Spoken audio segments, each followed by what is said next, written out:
Ben, stop. Put that hammer down. Put it down slowly and step away from the bookshelf. Ava, you're back. I wanted to surprise you. Look, I bought this new shelf for the loft. It's very modern, very New York style. But I think the instructions were written by a crazy person, or maybe an alien. Ben, that is not a shelf. That is a shoe rack. And you are holding the hammer upside down. Why do you have a hammer anyway? It's an IKEA-style shelf. You only need that tiny little metal key thingy. The Allen key? Yes, I have it. But it is so small. My German hands are made for big machines, Ava, not for tiny little silver L shapes. And, well, I had a small problem at the hardware store today. Oh no, not the hardware store. Which one did you go to? The big one on 23rd Street? Yes, it was huge. It was like a cathedral of metal and wood. I walked in and I felt very masculine. I thought, Ben, today you are a craftsman. Today you fix the loft. I can see it now. Ben the Builder. So, what happened? Did you get lost between the power drills and the garden hoses? It was the vocabulary, Ava. I walked up to a man working there, a very serious man with a very big mustache, and I asked him I asked him if I could lend his hammer. Oh, Ben, no. You asked him if you could lend his hammer? Yes, I said, "Excuse me, sir, can you lend me that hammer over there?" And he just looked at me like I was speaking Martian. He said, "Buddy, I'm selling them. I'm not running a library." Oh, that is so classic. New York hardware store employees are not known for their patience. But Ben, that's a big grammar mistake. You wanted to borrow the hammer, not lend it. But in German it's the same word, leihen. It goes both ways. How am I supposed to know that English needs two different words for the same action? Welcome to English, my friend. It's all about the direction of the object. But wait, before we dive into the grammar, let's say hello to the people who are probably laughing at you right now. Hello, everyone, and welcome back to Ava and Ben's English Loft. I'm Ava, your resident New Yorker and expert on not breaking furniture. And next to me, with a hammer in one hand and a very confused look on his face, is Ben. Hello everyone, yes, I am Ben. Today I am a frustrated craftsman. I have a half-finished shoe rack, which I thought was a bookshelf, and a very bruised ego. We are so happy you're joining us today. Forget the textbooks. Learn real English with us. Welcome to the Loft. We're coming to you live from our cozy loft, which is currently a construction zone. Today's episode is all about DIY. That's do it yourself, and the language of fixing things. We'll talk about tool names, how to describe where things are, and of course, that tricky borrow versus lend problem.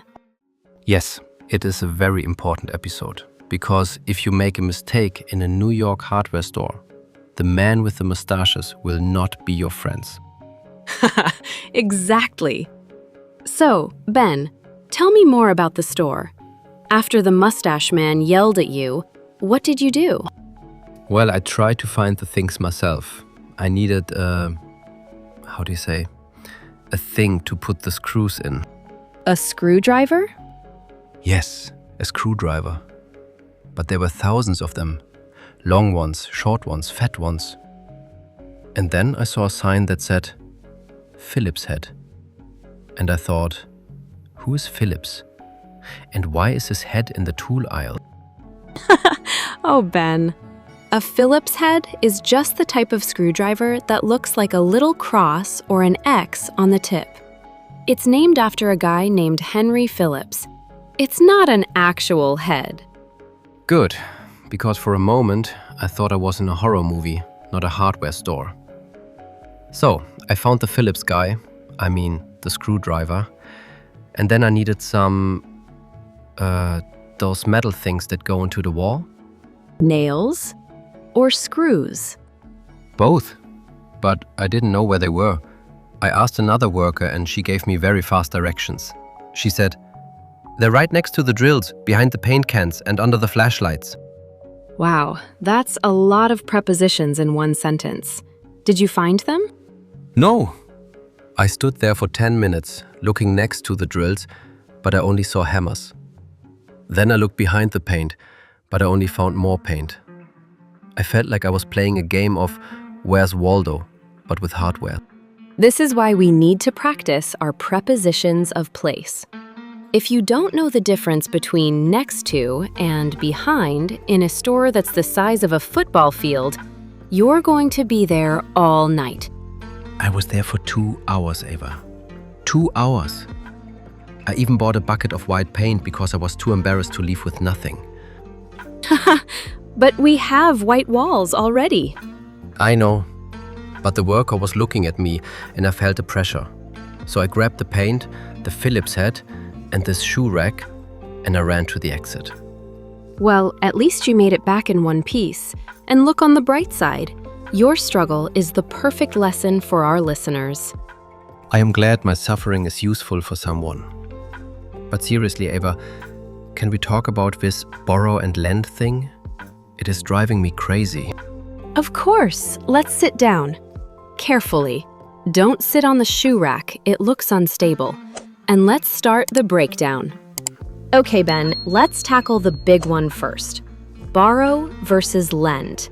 This is a classic mistake for almost everyone learning English, not just Germans. Thank you, that makes me feel a little bit better. Only a little bit. Think of it like this. It's all about the direction. Borrow is when you take something from someone for a short time. The direction is towards you. For example, "Can I borrow your hammer?" I want to take the hammer from you and use it.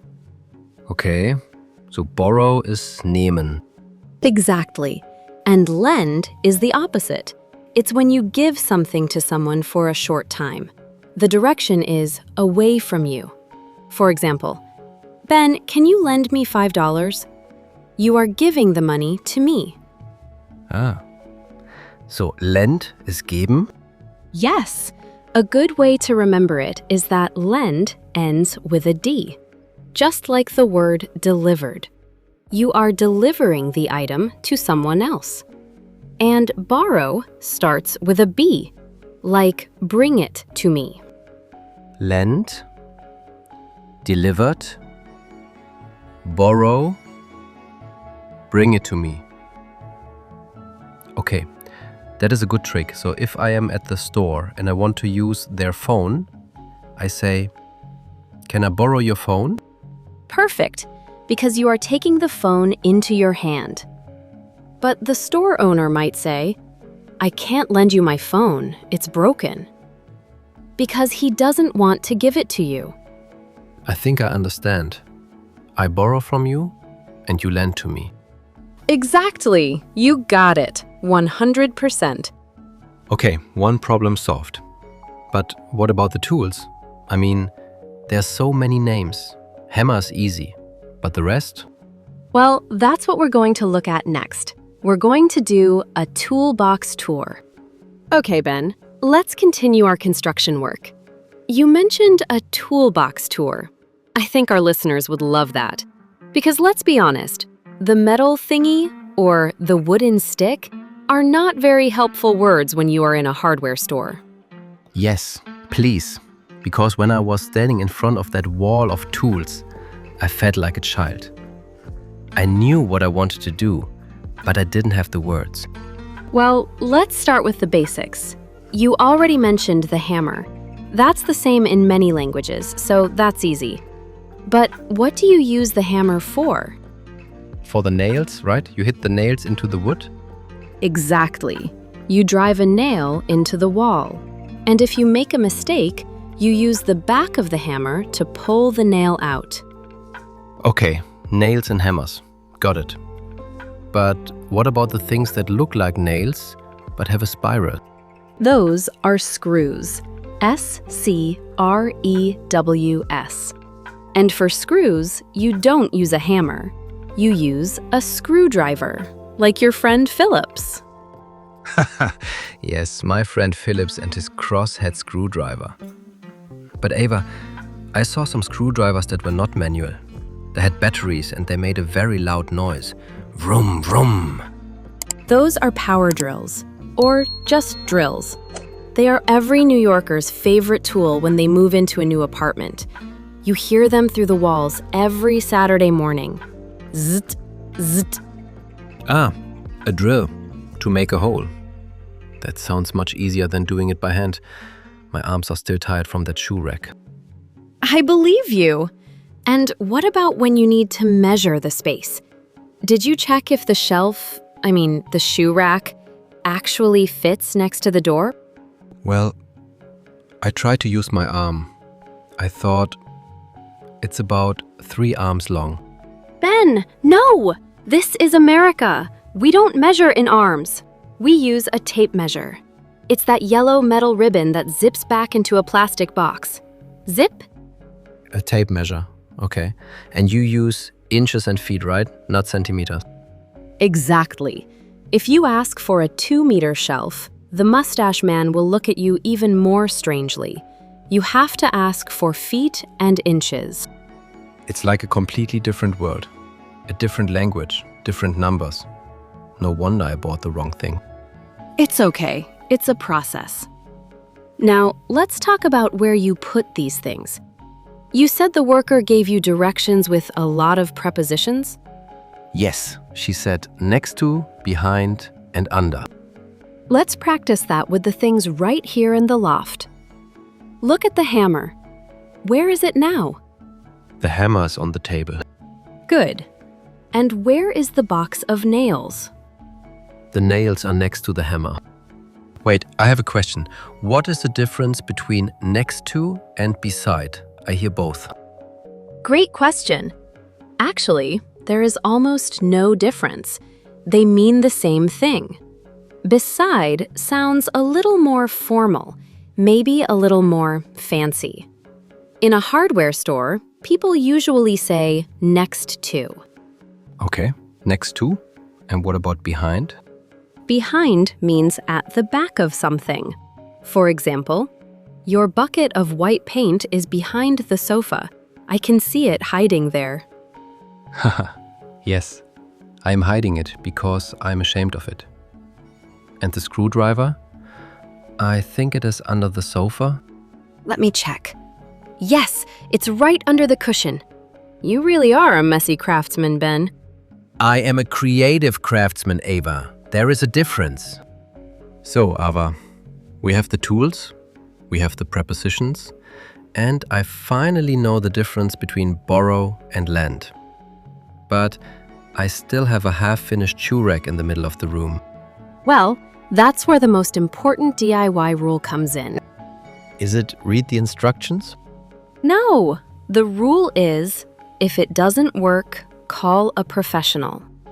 Or in our case, call our neighbor, Mike. He has a real toolbox, and he actually knows how to use a Phillips head. That sounds like a very good plan. I can lend him my bucket of white paint as a thank you. No, Ben. You would give him the paint or let him borrow it. Remember the direction. Ah, yes, I'm giving it away from me. So I lend it to him. I'm learning, Ava. Slowly, but I'm learning. I'm so proud of you. You're becoming a real New Yorker.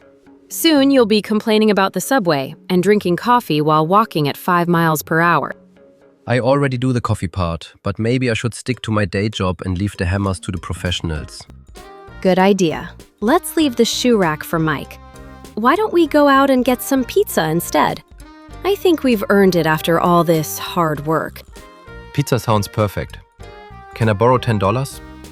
I left my wallet in my other pants. Haha, nice try, Ben. Yes, I can lend you $10, but you have to pay me back tomorrow. Deal. Well, that was quite an adventure in the world of DIY. Thank you so much for joining us in the loft today, everyone. Yes, thank you for listening to my hardware store trauma. I hope you learned a few things so you don't have to face the mustache man unprepared. Let's do a quick recap. 1. You borrow from someone and you lend to someone. 2. A Phillips head is a cross-shaped screwdriver, not a person's head. And 3. Next to, behind, and under are your best friends when you are lost in a giant store. And don't forget the tape measure. Inches and feet, my friends. Inches and feet. If you enjoyed this episode, please hit that subscribe button. Tell us in the comments, what was your biggest DIY disaster? We want to hear your stories. Yes, please make me feel better by sharing your mistakes. We read every single comment. Stay curious, keep practicing your English, and we'll see you in the next episode of Ava and Ben's English Loft. Tschüss and stay safe with those hammers. Bye-bye!